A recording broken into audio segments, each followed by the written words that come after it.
Olá pessoal, tudo bem? Eu sou Renato Silveira. Oi gente, eu sou Raquel Gomes. Estamos começando mais uma edição do nosso Cineclube Cinematório, que é o espaço que a gente reserva para comentar um filme que é escolhido pelos nossos padrinhos e as nossas madrinhas através de uma enquete mensal que é enviada para eles.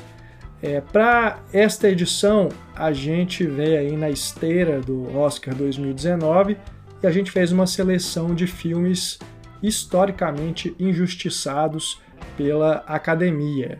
E o filme vencedor da enquete foi 12 Homens e uma Sentença, 12 Angry Men, que é o filme dirigido pelo Sidney Lumet em 1957 e que naquele ano, na verdade o ano seguinte, o Oscar de 1958, o 12 Homens e uma Sentença perdeu o Oscar de melhor filme para A Ponte do Rio Kwai, que é um ótimo filme também, mas que perto de 12 Homens e uma Sentença, caramba, Nossa.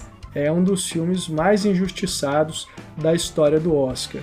Não só por ter perdido esse Oscar principal, mas porque perdeu os outros dois a que concorria também. Melhor direção para o Sidney Lumet e também melhor roteiro adaptado. Perdeu os três para A Ponte do Rio Kwai.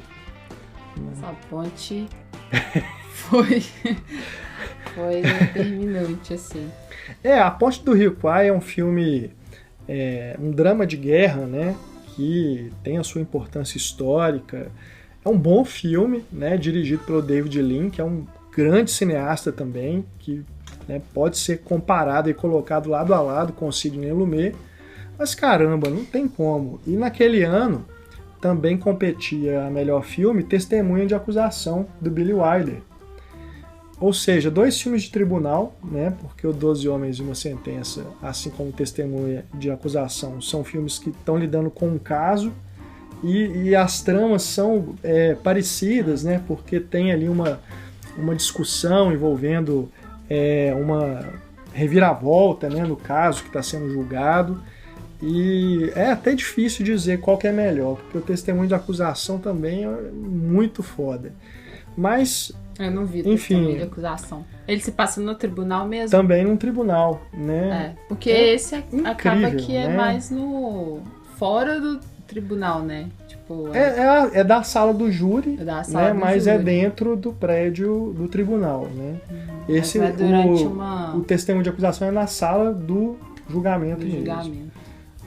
E caramba, é um dos grandes filmes do Billy Wilder, então também é um filme injustiçado se a gente for olhar por esse lado, Mas enfim, o 12 Homens e uma Sentença é o que estava na nossa enquete e é o tema dessa discussão. Lembrando que você que não é ainda um padrinho ou uma madrinha do Cinematório, acesse padrim.com.br/cinematório, conheça a nossa campanha de financiamento coletivo e uma das recompensas, um dos benefícios para quem apoia o nosso site, o nosso trabalho, é ter esse poder de decisão do nosso Cineclube, escolher um filme que a gente vai comentar todo mês. Então acesse lá padrim.com.br/cinematório para conhecer o nosso projeto, tá bom? E tomara que você se interesse e se torne também um apoiador, uma apoiadora, porque tem outros benefícios, tem nossas newsletters, que são enviadas semanalmente. Então confira lá, que eu tenho certeza que você vai gostar e a gente fica na torcida para que você se junte ao nosso time de apoiadores. Exatamente. Eu comecei aqui mostrando, personagens de Divertidamente, Raiva, porque eu li no IMDb que ele foi inspirado, como ele se apresenta, foi inspirado em um dos personagens desse filme, do 12 Homens e uma Sentença. Exatamente. Não precisa nem dizer, pra quem viu o filme, não precisa nem dizer em quem, Porque, bom, Raiva, a gente já lembra qual dos personagens que é o mais raivoso, o que tá mais né? Exatamente, mais Elétrico e exaltado. Né? Bom, vamos dar a ficha rapidinho do filme, né, para vocês se situarem aqui sobre esse longa-metragem. Como eu disse, dirigido pelo Sidney Lumet em 1957. O roteiro é assinado pelo Reginald Rose. Reginaldo Rossi.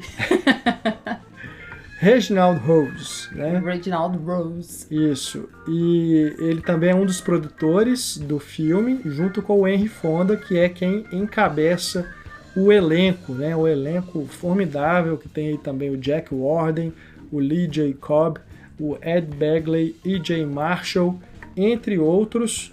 Então, é um filme que, né, entrou aí pro hall dos grandes filmes de tribunal, né? Porque filmes do direito, né? Que falam sobre jurídicas. Não é um filme sobre um julgamento em si, mas está lidando diretamente com a sentença, né? O resultado desse julgamento, que é sobre um rapaz que assassinou, ou pelo menos é acusado de ter assassinado o próprio pai. E o filme já começa depois que o julgamento aconteceu, né? Ele começa já com o juiz dando a missão para o júri, formado por esses 12 homens, discutir, deliberar e virem com o veredito para o juiz, né? Sim. E aí... É o único momento que a gente tem, assim, de fora desse grupo, assim, né? De entender um pouco externamente, assim, que é o juiz explicando qual que vai ser essa missão deles ali. E também você conhece o rosto dessa pessoa que está sendo acusada, né? A única vez que ele aparece, né? Que é super novinho, né? O filme fala que ele tem 18 anos. E aí você vê na expressão dele, assim, a preocupação e tudo. E aí, depois disso, eles entram para a sala do júri. E aí... Bom, e aí dentro da sala do júri... Dentro dessa sala... Os 11 dos 12 jurados já de cara determinam que o réu é culpado. Muito fácil, muito fácil. Isso que o juiz explica muito bem, que determinar que ele é culpado significa que todos estão de acordo. Tem que ser uma decisão unânime. Agora, se tiver com dúvida razoável em relação à culpa dele, aí no caso tem que determinar que ele é inocente. Porque a dúvida, né, já tira a opção de colocá-lo como culpado. Isso eu achei interessante, assim, porque você determinar que ele é culpado tem que ser uma certeza. Mas para determinar a inocência, basta a dúvida razoável. Né? Você não precisa acreditar que ele é inocente. Mas se você tiver em dúvida, isso já é o bastante para que o júri possa não condená-lo. Porque, gente, a pena era de morte. Então, assim, determinando que ele era culpado, ele iria morrer. E aí, um dos jurados apenas se manifesta, né, nessa primeira discussão, lá na sala do júri, de que ele não tem certeza. Né? Ele não fala que ele é inocente, não determina assim, não, eu acho que ele é inocente. Ele fala, eu não sei. Eu não sei. Então é essa dúvida razoável, né, que tá na cabeça dele. Quem que é? O Henry Fonda. Né? O Henry Fonda, claro. Que, aliás, ganhou o BAFTA por esse filme, né? O Henry Fonda, né, um ator fantástico que na maior parte de sua carreira interpretou esse cara que é o bom samaritano, né, o bom moço, né? Ele sempre interpretou heróis, né? Nossa, isso. A única não, mas talvez a primeira vez que ele interpretou um vilão foi no Era Uma Vez no Oeste, o western do Sérgio Leone, e que foi um choque na época, né? Porque ninguém esperava que o Henry Fonda fosse interpretar o principal vilão do filme, né? O cara que mandou matar a família inteira do personagem principal. Então, até a cena toda construída para causar essa surpresa. Hoje, claro, isso já se perdeu, né? Porque todo mundo conhece o filme, sabe que isso aconteceu, mas na época foi um choque. E o Henry Fonda tem uma outra curiosidade, desse papel dele, 12 Homens e uma Sentença, porque aqui ele é o jurado que vai defender que esse réu pode ter sido acusado injustamente. Vai dar o benefício da dúvida. E o Henry Fonda interpretou no filme do Alfred Hitchcock, O Homem Errado, um cara que é acusado injustamente de um crime. E aí ele tá no lugar de réu, né, nesse filme do Hitchcock, que é maravilhoso também. Então tem essa curiosidade, né, esse papel duplo, né, ele está em 2 filmes e que ele está em cada um numa posição, num julgamento, né, como vítima e como a pessoa que vai determinar a sentença, né, ou pelo menos que vai ajudar a determinar isso. E ele é o jurado número 8. Né? Agora já falando, né, já entrando agora num comentário assim, sobre análise de cenas e tudo, e aproveitando que eu falei do Henry Fonda, uma coisa que já me chama a atenção logo de cara é nessa cena inicial que a Raquel estava comentando, né, que é o único momento do filme que a gente tem essa visão da sala do julgamento, né? Nesse momento que a câmera está passando pelos jurados, né, todos perfilando, né, os jurados, não é dado destaque a nenhum deles, inclusive o Henry Fonda está ao fundo, assim, olhando, mexendo assim no rosto, né? Você não dá um destaque para ele, né? O Sidney Lumet não dá um destaque para ele nesse primeiro momento. Eles estão todos só em pé de apresentando igualdade. todos, né? Então você não desconfia ali nesse take quem que será o protagonista, né? O líder dessa discussão, o divergente. Mas aí no plano seguinte, que é um plano mais aberto, a gente vê o Henry Fonda no ponto de fuga já, né, que é o ponto de fuga, né, no quadro, né, tem um lugar que é para onde o olhar da gente ele vai em primeira hora que se olha para o lugar, né? É o que chama mais a nossa atenção. É o primeiro, isso psicologicamente é explicado, né? Por que o nosso olhar vai sempre para esse, ou pelo menos a maioria das vezes vai sempre para esse local do quadro, né? O Henry Fonda está lá, então você já olha para ele de cara. E ele está de branco, né? Então, nesse momento, você olha para ele e ele está já fazendo uma expressão assim, de dúvida razoável, né? Então, nesse take, o Sidney Lumet já dá a pista. Ó, esse cara aqui, vamos prestar atenção nele. Que desses 12 jurados, esse aqui tem alguma coisa diferente. É legal também que bem no início do filme, né, quando vem a sequência inicial, assim, são prédios, né? Aí começa mostrando o prédio do tribunal. E aquela imponência toda, assim, a forma como ele mostra o prédio, né? E aí tem aquela base toda das colunas, aquilo tudo passando uma sensação mesmo do quanto que aquilo tem significado, tem força, sabe? O quanto que aquilo representa para a sociedade, assim, aquele lugar.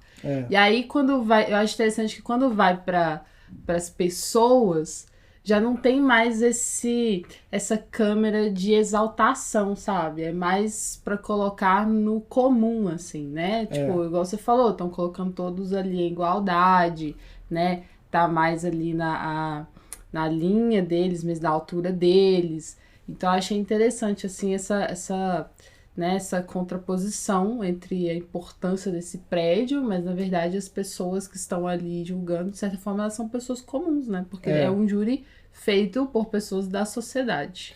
E é o esquema, né, clássico de narrativa, começa do geral para ir para o particular, então começa com esse plano aberto, que demonstra, né, essa imponência do tribunal e tudo, e vai se aproximando, né, cada vez mais, vai conduzindo a gente até a sala do julgamento, depois vai levar a gente para dentro da sala do júri, que é onde a maior parte do filme vai se passar. A fotografia de 12 Homens e uma Sentença é do Boris Kaufman. O Sidney Lumet, né, que é um dos diretores que eu mais gosto, é um dos meus diretores favoritos, um diretor super elegante, né, que tem uma maestria, né, na forma como ele conduz a câmera, e é incrível como ele trabalha dentro dessa sala, né, onde a ação se passa a maior parte do tempo. Ali dentro a gente vai ter um corte para dentro do banheiro, né, o outro set que tem além desse principal. É o banheiro que vai ter uma cena, acredito só. Né? Acho que são. Que é né, a hora que, justamente quando o Henry Fonda vai ao banheiro e ele lá conversa com outros dois personagens. Mas na maior parte do tempo realmente estaremos ali dentro dessa sala, que já desde cara dá pra gente essa sensação de claustrofobia, né? Porque tá muito quente. Eles começam a abrir a janela, né? O ventilador a princípio não está funcionando. Não tá funcionando. E eles são trancados dentro dessa sala, e um deles, inclusive, fala assim, não sabia que a gente ia ficar trancado. Então, é todo construído, o clima é todo construído para a gente se sentir preso realmente ali junto com eles e com essa sensação de aflição, porque eles estão para tomar uma decisão importante e vai começar, a partir dessa dúvida, desse único jurado, uma discussão que vai deixar as coisas ainda mais quentes, né, entre eles. Sim, e é curioso porque todos os outros estavam pensando que seria algo rápido e que dali a poucos minutos eles poderiam voltar para suas casas, voltar para suas rotinas, né? Porque eles já chegam falando assim, não, tá muito fácil isso, né? Não tem dúvidas, né? Tipo, é claro que foi ele, né? Então é bem na hora que eles sentam e certos de que vão resolver rapidamente. Mas aí, na hora de fazer a votação, descobre-se que tem esse jurado que tá propondo, não, vamos discutir, porque eu não estou certa disso. Aí, a decepção daqueles que esperavam, né, que a coisa ia ser rápida. E isso já a gente já começa a pensar, assim, como que as pessoas se responsabilizam de formas diferentes, né? Porque, poxa, é um julgamento. Você vai decidir a vida de alguém e tem gente ali que tá querendo resolver pra, sei lá, e voltar pra casa o mais rápido possível. Ir pro jogo, Ir né? pro jogo, estádio, né? Tem um dos jurados os que ingressos comprados e tinha horário pra poder ir pro jogo. Então você vê assim, como que não tá dando a menor importância para aquilo, né? Só quer resolver, ir embora e tal. E já nesse primeiro momento, assim, você percebe essa diferença. Né? Você, para participar de um júri, né, você se inscreve e aí você é sorteado, né, para poder compor um júri popular, né, como é esse do filme. E aí você tem como benefício uma folga no trabalho, né? Isso é praxe, né, dos tribunais. Acredito que nos Estados Unidos tem as suas particularidades, aqui no Brasil vão ter outras, mas funciona do modo geral dessa maneira. E ali você vê que eles comentam isso, né? Pô, é melhor estar aqui do que trabalhando, né? Então é quase como se aquilo ali fosse um entretenimento também para eles, né? Eles estão ali para, tipo, acompanhar um julgamento de um caso, de um crime, né? E eles vão participar como espectadores que vão interagir e decidir o final da história. Sim. Né? E você vê que, na opinião de alguns deles, é quase que uma questão assim, de vingança contra coisas que eles não concordam que existam na sociedade. Né? Sem levar em conta exatamente as provas que estão ali apresentadas, as circunstâncias. Eles são baseados única e exclusivamente na opinião deles sobre aquilo. Né? Eles não estão analisando, de fato. É uma irresponsabilidade tremenda. Completo. E o que o personagem do Henry Fonda vai levantar é justamente isso. Possibilidade, né, disso aqui tá errado. Né, dessa prova ter sido construída, ter sido, né, fabricada. Da percepção das testemunhas não serem a percepção correta do que aconteceu. Enfim, ele está propondo o que seria, assim, o que seria não, o que é o objetivo daquela reunião, na verdade, né? Porque eles estavam durante 6 dias, né, acompanhando, né, porque aí depois durante a reunião deles, a gente fica sabendo que durou 6 dias, então eles acompanharam tudo, as testemunhas, a apresentação de provas, defesa, etc. E ali era o momento de discutir sobre isso. Mas todos queriam resolver o mais rápido possível. Todos com exceção de um, que o Henry Fonda. Então, assim, eu fico pensando nisso, sabe? Como que o objetivo, na verdade, é esse, né? É discutir sobre aquilo.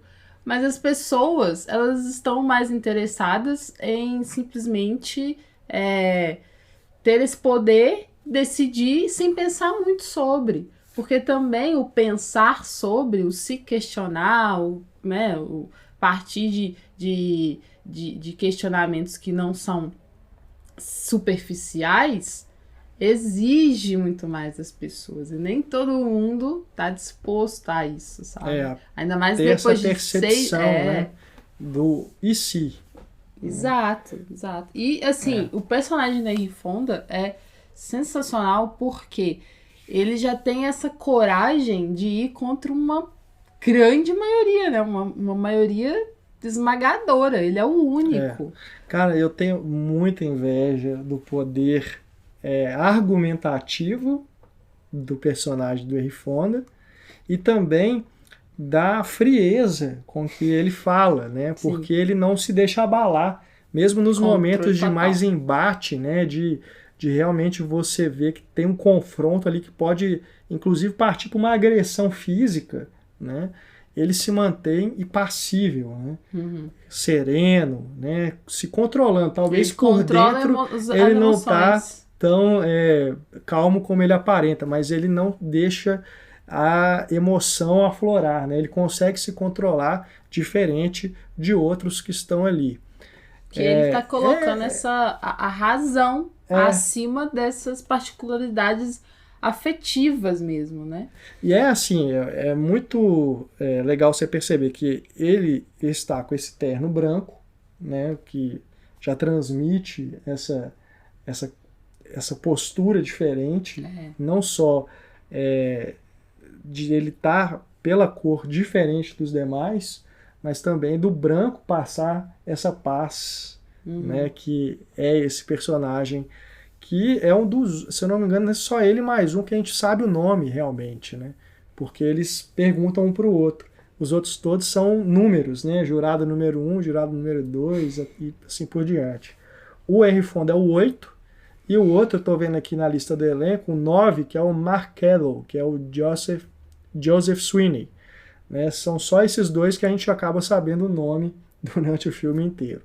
Porque também eles acabam servindo, aquilo ali é um microcosmo que representa, na verdade, um universo inteiro de interações sociais, né, da nossa sociedade. E aí eles estão representando espécies de arquétipos. Você identifica aqueles tipos como tipos da nossa sociedade mesmo. Assim. Então, não precisaria ter nomes e é até mais fácil para você também fazer essa identificação, né? Sem necessariamente estar ligando aquilo a algo exclusivo de um personagem. Mas não, aquilo fica no arquétipo mesmo. E eles dão algumas informações sobre quem eles são, né? Com o que eles trabalham, informações sobre a vida pessoal, sobre o passado, né? Então, durante essa 1h30 de filme, pouco mais de 1h30, você conhece também um pouco de cada um ali, né? Então eles não são simplesmente anônimos, né? Eles têm personalidades e camadas, né? Para você, inclusive, ir percebendo qual deles que tem uma possibilidade de mudar de ideia logo de cara, né? A gente não vai aqui contar o final do filme, né? Mas a gente espera que você que esteja vendo, né, ou ouvindo aqui o nosso comentário, já tenha visto, né, mas a questão é a seguinte, esse poder argumentativo do Henry Fonda vai virando, né, a opinião pouco a pouco ali, enquanto eles estão discutindo. Então essa opinião que era quase unânime, ela vai se revertendo à medida em que o Henry Fonda vai colocando a versão, possibilidades, né, de versões fatos, né, entre aspas, que foram apresentados durante o julgamento. Isso é muito legal de ver, assim, o então você vai da argumentação. Notando, né, qual que são, esse ali eu acho que agora vai porque mudar não de tem opinião. coisa mais, não sei, dá aquela sensação boa de você assistir essa argumentação e ver que a pessoa tá caindo em contradição na própria fala, sabe? Até quando você mesmo tá em uma discussão, assim, quando você consegue mostrar pra pessoa que ela tá se contradizendo, assim, opa, mas peraí, você não tinha dito aquilo? Isso aí que você tá dizendo agora, tipo, é o contrário. Então, assim, é um filme que você fica o tempo todo atento, apesar de ser restrito a essa sala, restrito a esses personagens, e você também sente essa claustrofobia junto com eles, né? Tá fazendo esse calor, tem personagem que tá super suado, altas pizzas na camisa. Então, assim... Tem um mas só ao que mesmo fala que tempo, não soa em nenhum momento. Né? Super certinho. Isso é uma informação que depois vai ser importante. E assim, mesmo assim você fica super tenso junto com eles e interessado ali em saber, nossa, será que ele vai mudar de opinião? Será que não vai? Mas espera aí, pensando junto, raciocinando junto, porque o legal é isso também, é modo de interpretar aquelas informações, aqueles dados.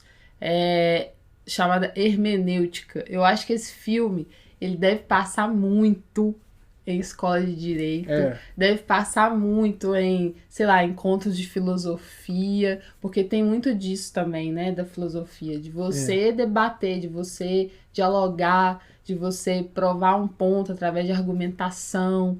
Então, a gente tá precisando tanto disso hoje em dia, porque a gente, né, discutindo política ultimamente, não tá sendo discussão.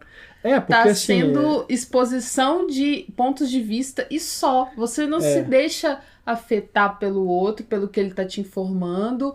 Se o outro falar algo diferente, ao invés de você tentar rebater ou tentar entender de forma inteligente, né, tentar entender de forma argumentativa mesmo, não, vira tipo uma guerra, não, porque eu acho isso, você acha aquilo, sabe? Eu sinto que falta isso muito na nossa sociedade. Eu suponho também que esse filme seja obrigatório no currículo das faculdades de Direito, né, e Filosofia e tudo mais, mas eu acho que devia ser obrigatório nas escolas. Sim, né, devia ser geral. Ensino médio, né, devia ser uma coisa assim, um filme que todo mundo deveria ver, porque é fundamental para além da questão de um caso de julgamento.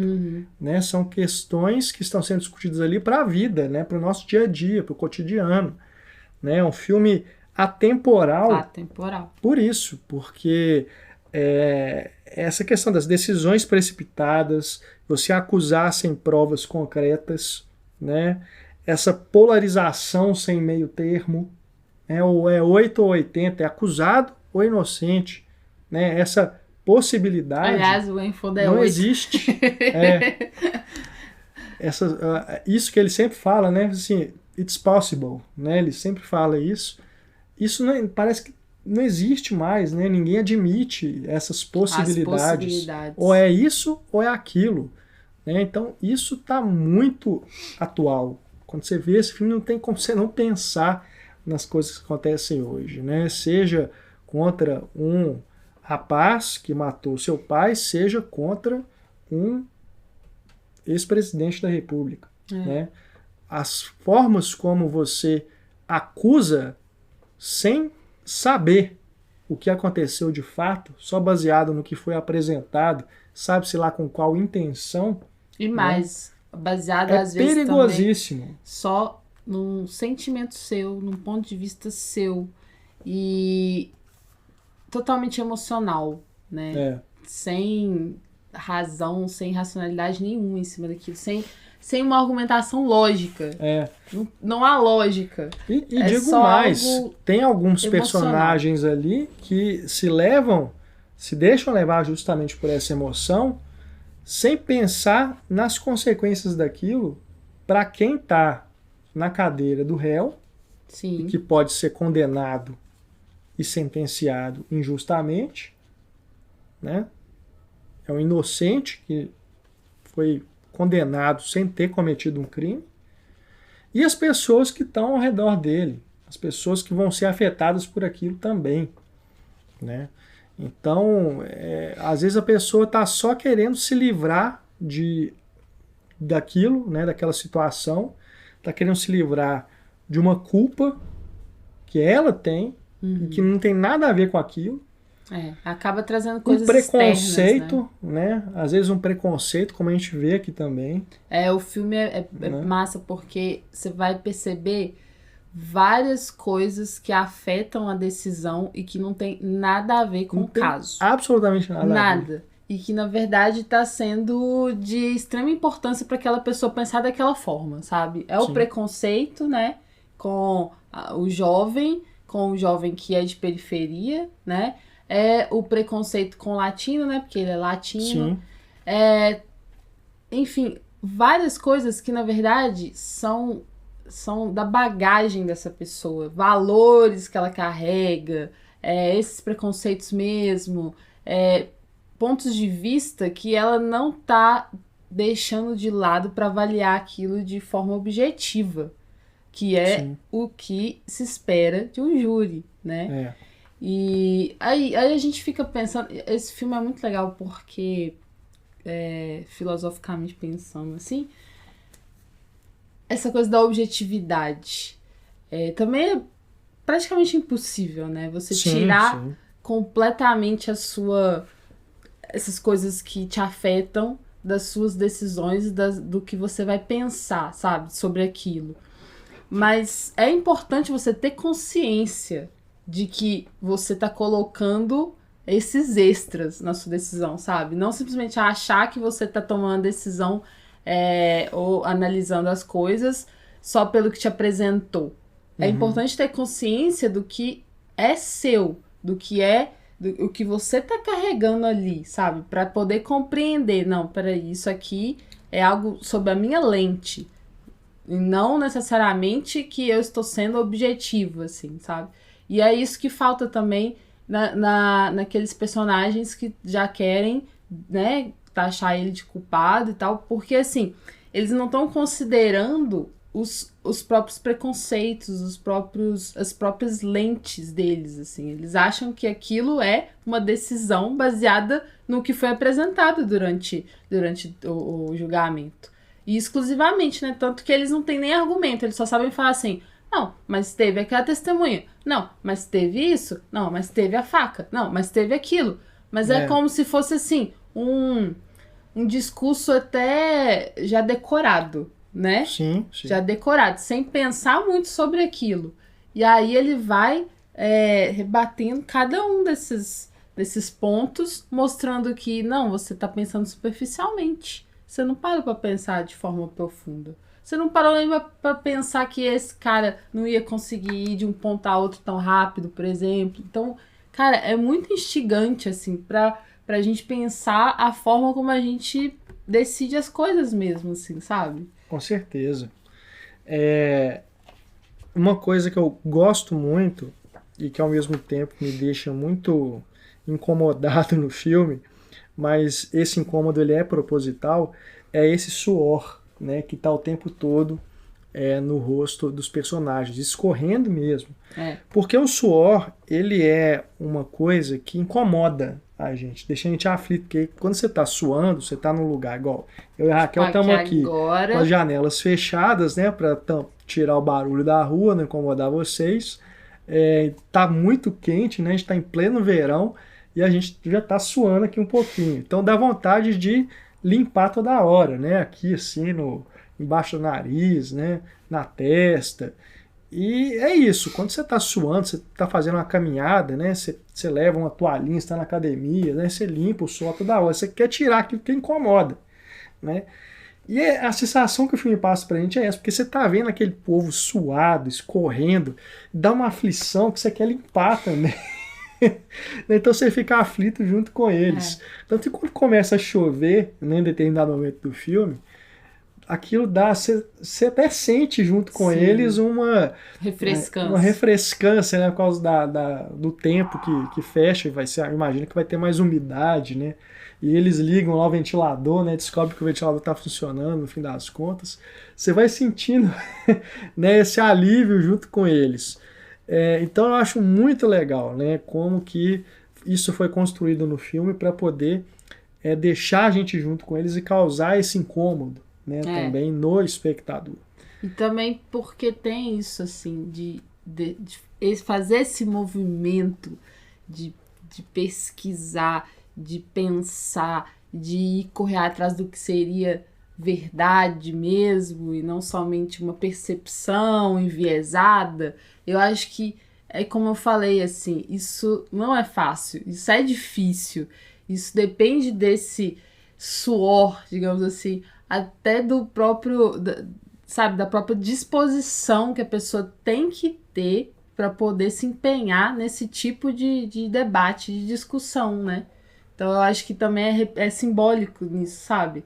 De como que é difícil estar ali, né, tentando, sei lá, sabe, pesquisar aquilo ao máximo, assim, tentando entender ao máximo como chegar nessa decisão, assim, que inicialmente era fácil, né, inicialmente era, vamos só já determinar a culpada aqui e vamos embora. E depois foi se mostrando algo muito complexo. E aí eu acho que o suor também tem a ver com isso, né, esse movimento que eles estão fazendo ali, sabe? Sim, sim. Até de uma autodescoberta mesmo, né? Com certeza. Agora, falando um pouco mais sobre a direção, né, do Lumet, esse filme, quando você tem a noção de que ele vai se passar dentro daquela sala, né, ou quando você ouve falar que é um filme que se passa todo dentro de uma sala de júri, né, você imagina, isso poderia ser uma peça de teatro, né, um cenário único, bota os atores ali, e vai ser isso, texto, eles discutindo e tal.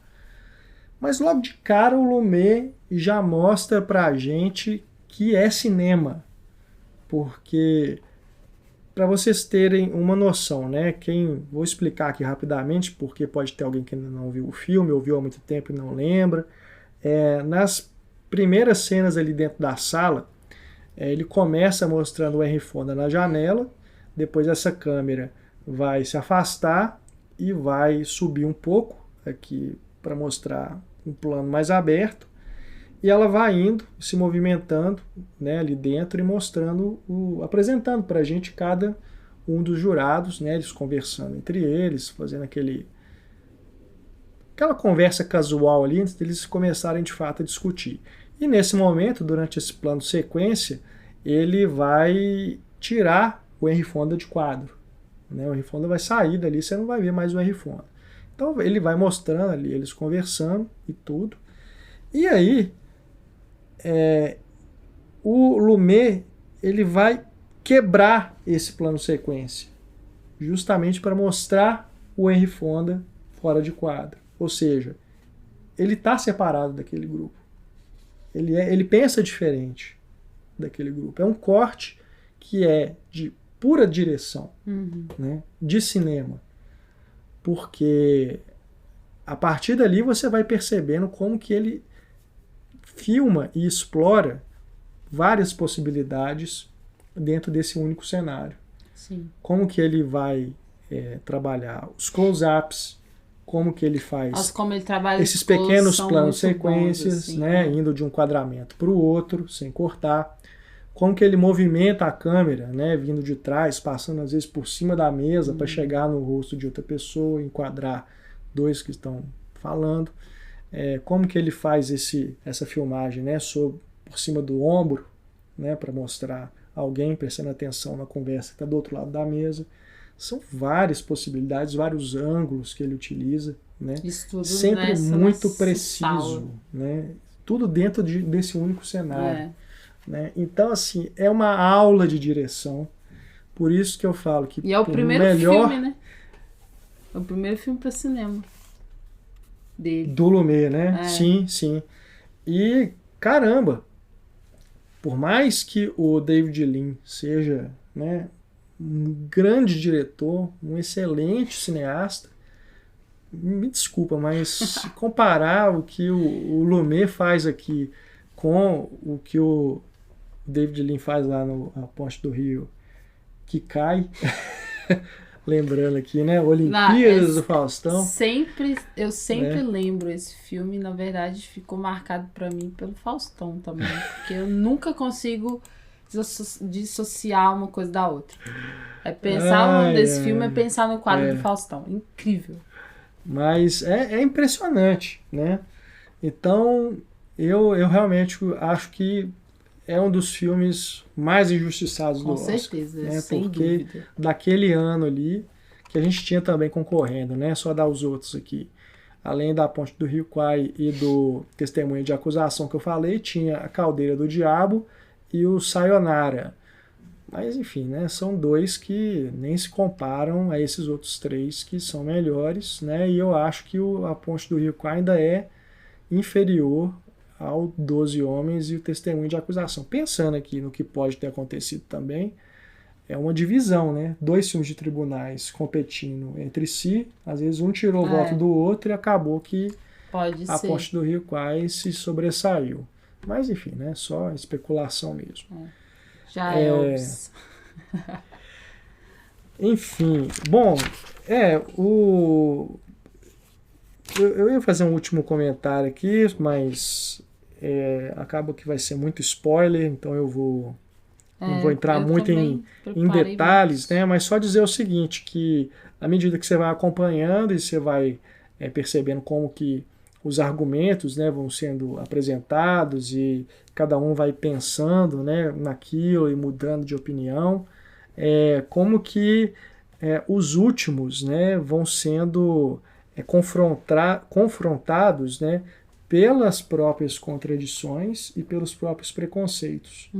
Né, e como que depois que é apresentado um argumento irrefutável, né, acaba que você percebe que é como se uma cebola fosse sendo descascada.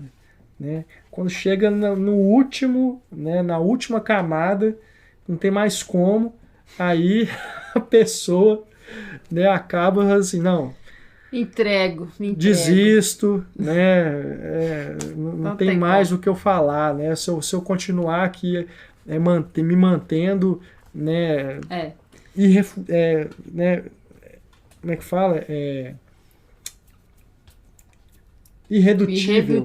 Né? Irredutível, na minha opinião, eu vou fazer papel de... porque né? Esse personagemzinho de idiota, né? Porque, enfim, vou acabar, né? Não tem mais vira uma questão assim, não é nem mais simplesmente de você ser convencido pelos outros, mas é porque você está sustentando uma fala que é absurda, que não tem o porquê. É aquela velha questão. É porque sim. Só tem porquê na cabeça dele. Que isso que é legal que o filme mostra, porque assim, esse personagem que tá... Só tem porquê na cabeça dele, porque ele tá passando, na verdade, por um drama pessoal. E ele liga esse drama pessoal ao que tá acontecendo ali, ao que é o julgamento, ao que é essa situação com esse menino. E não quer dar o braço a torcer, porque é muito orgulhoso, né? Exatamente, porque é orgulhoso e tá transferindo isso que é pessoal para aquela situação, para o que ele tem que resolver. Então, assim...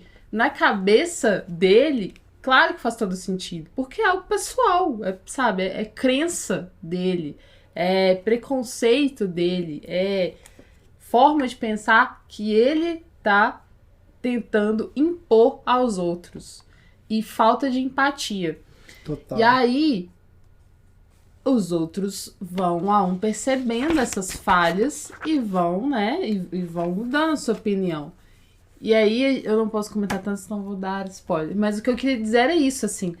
Porque ele não tem argumento, ele não consegue provar nada, né? O que ele pensa, assim, provar por A mais B, como o outro tenta fazer. Ou pelo menos abrir para possibilidade, ele não consegue fazer isso, porque a coisa dele tá muito arraigada nesse drama pessoal. Tanto que é ele quem tá alterado, né? É ele que grita, é ele que falta cometer alguma agressão. Ele tá completamente dominado pela emoção ali. Completamente dominado pela emoção. Então, a razão e tal. E essa coisa da...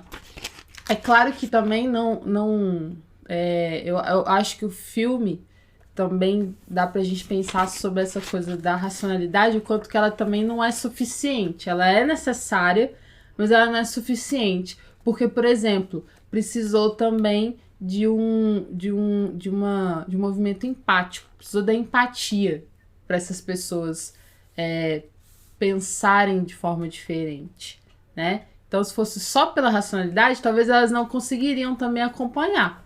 Mas aí, a partir do momento que elas tiveram um pensamento mais empático também, aí elas já conseguem abrir a cabeça para a possibilidade, né?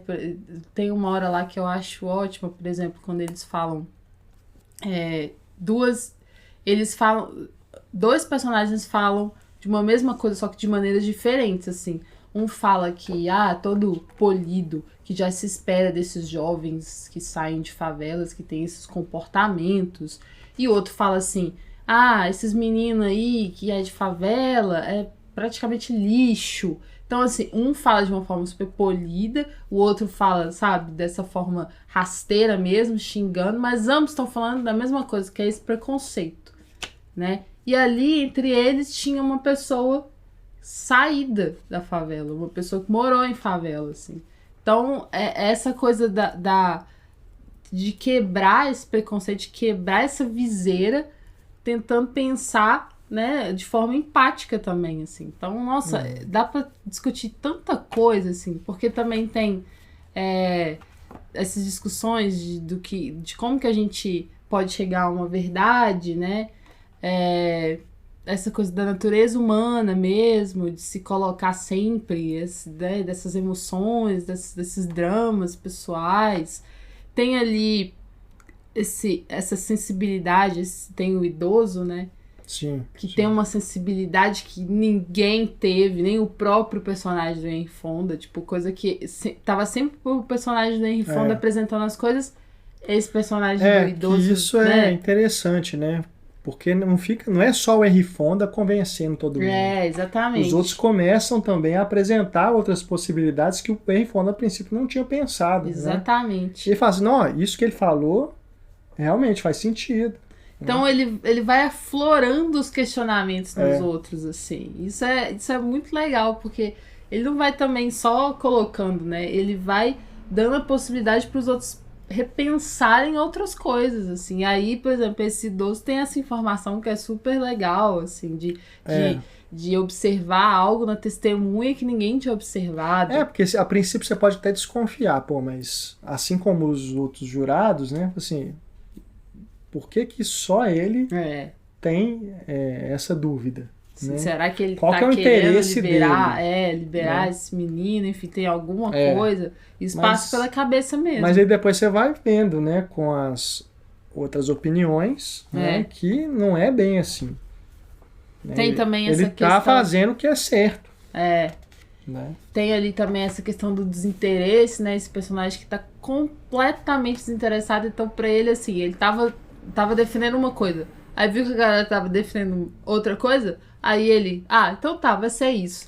E aí o outro toma isso até como ofensivo, né? Fala, peraí, você tá mudando de ideia só pra ir com os outros, assim, só pra ficar mais fácil? Não, você vai defender isso se você acreditar nisso. Segue a onda. Então, tá seguindo onda, porque acontece mesmo, né? Tipo assim, tem pessoas que vão seguindo a onda, tipo, o que for mais fácil do fluxo, elas estão indo, assim. Como tem. E aí, não tem responsabilidade, não pensa sobre a responsabilidade dessas decisões. Enfim, é um filme muito rico, assim, tanto em termos de direção, porque, como o Renato já falou muito bem, assim, o Lumet, ele tem uma elegância, é uma câmera, assim, pensada e suave, né? Tipo, Total, ela não se impõe, assim, é uma coisa super suave, muito bem feita. A fotografia também eu achei massa.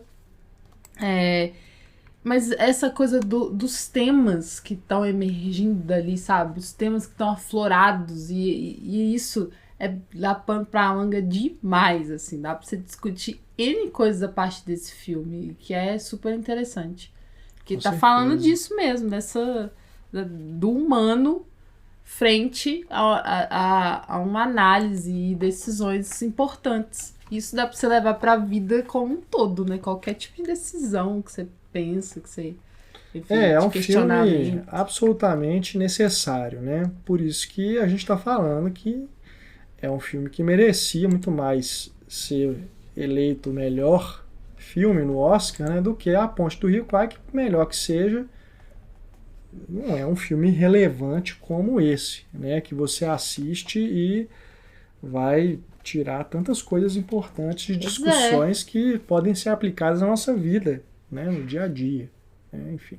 Então fica a reflexão, né, sobre a relevância, né, do 12 Homens e uma Sentença sobre o vencedor do Oscar daquele ano. E aí essa discussão você pode levar para todos os outros Oscars em que houve injustiçados como desse jeito, né?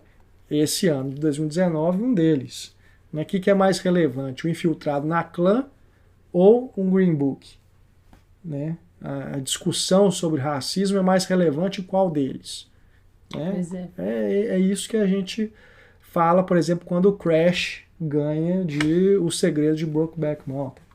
Né? São essas coisas. Ou quando, assim, conduzindo Miss Daisy, ganha e faça a coisa certa sequer é indicado.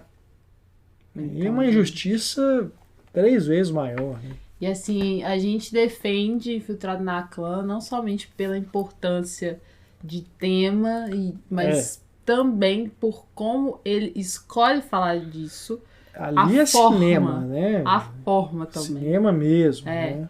Então, assim, a gente defende ele como um todo, né?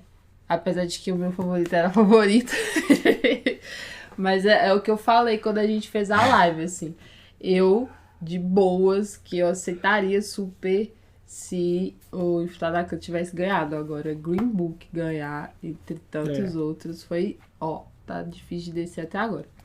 Bom, mas é isso também, essa questão da relevância. Também é outra coisa que você questiona. Como que as pessoas avaliam relevância na hora de votar, sabe? Esses votantes lá do Oscar. Sabe? Pensando ali como o filme do Lumet faz a gente... E quantos ali que vão na onda? Pois é, exatamente. É isso que eu tô... Tipo assim... Às vezes a pessoa até gostou mais do Infiltrado na Clã, mas... vou votar no Green Book. Vai na onda. Sabe? Então, assim, é isso, assim. O filme do Lumet faz a gente pensar até sobre isso também. Sobre como que as pessoas decidem, né? Qual que é o conceito de relevância para elas também. O 12 Homens e uma Sentença, ele tem uma refilmagem de 1997, dirigida por ninguém menos que William Friedkin. E foi um filme feito para TV.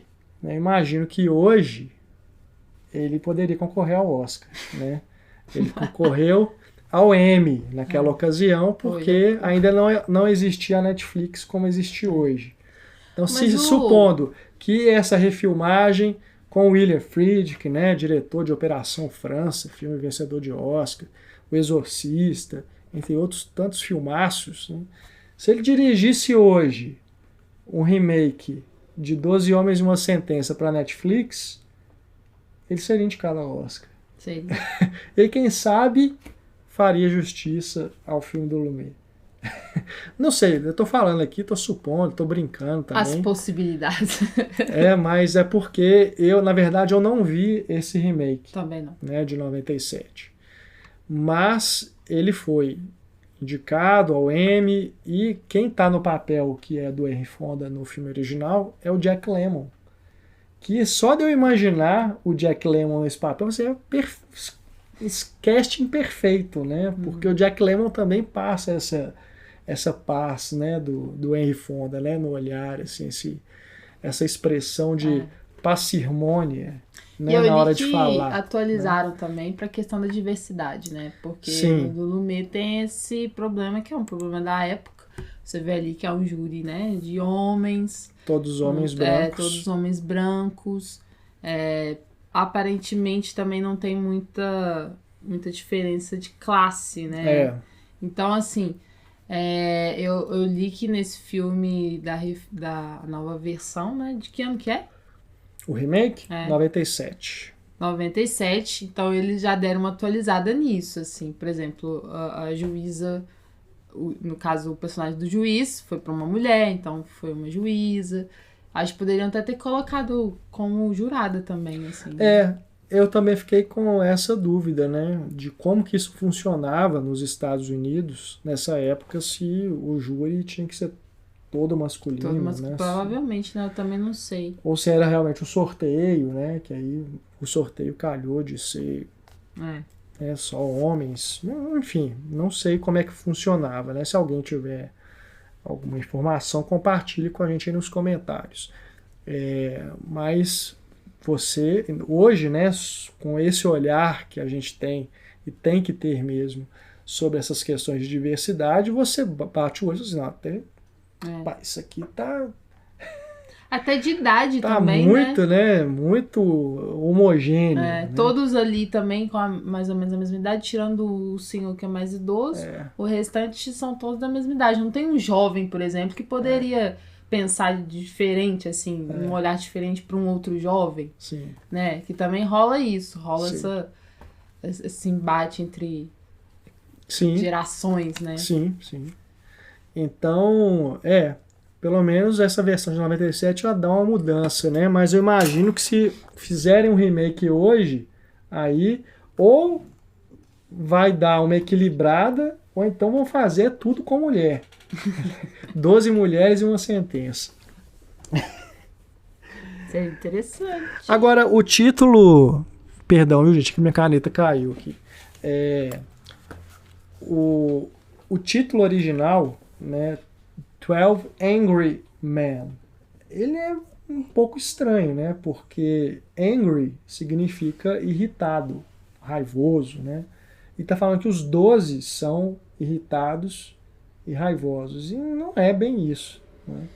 Porque o Henry Fonda, justamente, é o que não demonstra raiva e irritação em nenhum momento, né?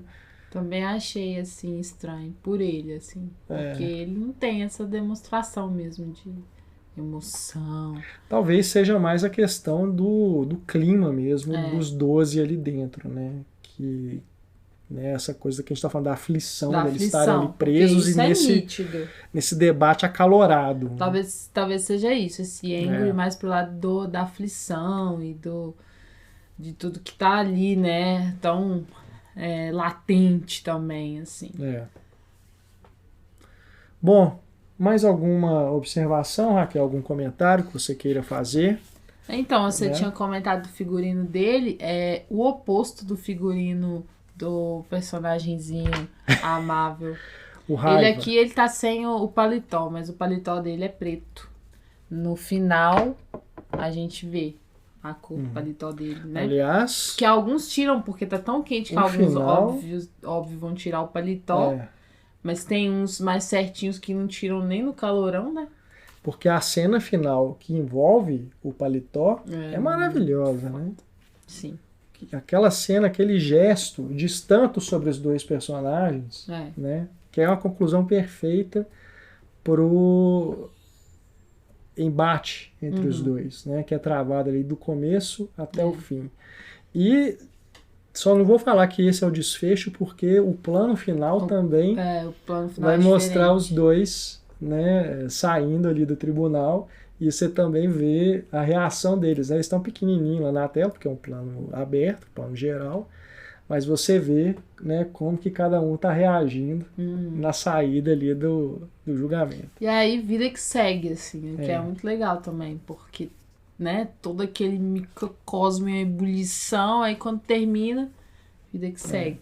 E aí você para pra pensar, né, que é um sistema de justiça. Então, assim, começa ali com esse prédio tão imponente, Mas olha como que é frágil. Porque são pessoas, sabe? São seres humanos que estão decidindo a vida de outros, assim. E da mesma forma como o filme tá mostrando que tem pessoas que, né, vão levar dramas pessoais e preconceitos para essa decisão ali no filme, isso deve acontecer demais aqui. Deve acontecer demais. Tanto fora. que eles falam assim, ó, um outro júri, né, vai Exatamente, condenar vai esse cara, condenar. esse rapaz. Né? Se a gente anular isso aqui, o próximo vai condenar. Sim. E provavelmente é o que aconteceria, porque o R-Fonda é uma exceção. É uma exceção. É um caso de alguém que Gente, seja colocou exceção. essa dúvida. Né? Seja em qualquer contexto, né? Não só contexto de julgamento, assim. Você chamado para de júri. Mas eu acho super importante a gente ser exceção, sabe? A gente não optar pelo confortável de a maioria. É super difícil enfrentar maiorias. É super difícil você ter uma opinião divergente, você ser o único a pensar de uma forma e, né, conseguir colocar isso para as pessoas. Mas eu acho que a gente está precisando cada vez mais da divergência, assim, da diversidade. Com certeza. Nesse não a divergência pela divergência, não mas pela divergência. isso, da possibilidade, né, de tentar enxergar outras vertentes, né, outros caminhos para as coisas e não necessariamente só aquilo que está sendo colocado como razão absoluta, como verdade irrefutável, porque isso não existe. Não existe, a gente tem que questionar as coisas, a gente não pode ficar na superficialidade, né? A gente tem que ter esse como que eu vou dizer? Esse interesse mesmo, sabe? Como essa deles paixão fala, mesmo, essa paixão não é uma ciência exata exata, das coisas. Né? Exato. E inclusive cai em contradição quando fala isso, assim. Não é uma ciência exata, né? Ele estava querendo justamente. lidar, ele estava querendo lidar como se fosse uma ciência exata, mas não é. Então, assim, eu fiquei muito, muito apaixonada, assim. É um filmaço. É um filmaço. Né? E ele ganhou uma versão restaurada pela Criterion, então você encontra ele com excelente qualidade de imagem. Nos serviços de streaming aqui no Brasil está disponível também no Telecine Play, também, pelo menos no momento da gravação, né, aqui desse bate-papo. No Telecine Play estava disponível, no iTunes também, então dá uma procurada aí, no YouTube também, se não me engano, tem para alugar. Enfim, fiquem de olho aí, né? Netflix, talvez aí coloque algum momento no seu catálogo, vários serviços. Dá uma olhadinha, porque se você nunca viu o filme, né, vale muito a pena, você não vai se arrepender, que é um dos grandes marcos da história do cinema e da filmografia do Lumet, né, que é tão rica e tão extensa, né, é realmente um dos auges, né, um dos grandes filmes que ele realizou aí ao longo de tantas décadas, né, uma carreira realmente incrível, né, ele trabalhou até 2007, já estava com mais de 80 anos, então assim, um cara que a gente ainda pode voltar a discutir outros filmes dele, né, inclusive o 12 Homens e uma Sentença. Eu já venho querendo discutir ele, gravar, né, um bate-papo, um debate sobre ele, desde a época do podcast Cinema em Cena, que lá a gente tinha a série Grandes Filmes, e ele sempre estava na pauta em algum momento, né, para a gente escolher o filme que a gente ia discutir. E a gente sempre ficava adiando, né? Então esse bate-papo aqui do Cineclube foi uma maneira também de eu riscar, né, esse filme da minha lista, né, dar o check lá, porque eu sempre quis falar sobre ele e eu era voto vencido lá na equipe, né, a gente acabava escolhendo outros, mas, enfim, fico feliz, né, que vocês tenham votado nele e a gente tenha tido essa oportunidade aqui de falar, né, de rever e poder comentar. Com certeza, bom demais, filme para discutir N coisas de forma atemporal. E todos eles, todos ali da sala, inclusive o Lumet, eles não estão mais vivos, né? Não sei se tem alguém da equipe, né, técnica que ainda esteja, mas realmente. Eu li que o último deles morreu em 2012. Assim. Bom, vamos ficando por aqui então no debate do Cineclube Cinematório sobre 12 Homens e uma Sentença. Agradecemos demais você que ficou aqui com a gente nessa transmissão ao vivo e tem assistido também aí a gravação ou escutado o podcast. Fiquem atentos aí às nossas redes sociais para a próxima edição do nosso Cineclube, né? E mais uma vez esse convite para você conhecer a nossa campanha de financiamento coletivo no padrim.com.br/cinematório. Participar do Cineclube é um benefício para quem é padrinho ou madrinha do Cinematório. Você nos apoiando, você tem esse poder de decisão, você pode votar, né, com consciência. Você pode consciente. Você pode escolher o filme que a gente vai discutir aqui no nosso Cineclube e tem vários outros benefícios. Dá uma conferida lá no nosso projeto. Tomara que você tope aí se juntar ao nosso time de apoiadores. Isso mesmo, gente. Vem que o nosso time é legal demais. A gente está sempre produzindo muitos conteúdos para vocês. Valeu demais. Até a próxima. Até a próxima, gente. Um abraço. Tchau.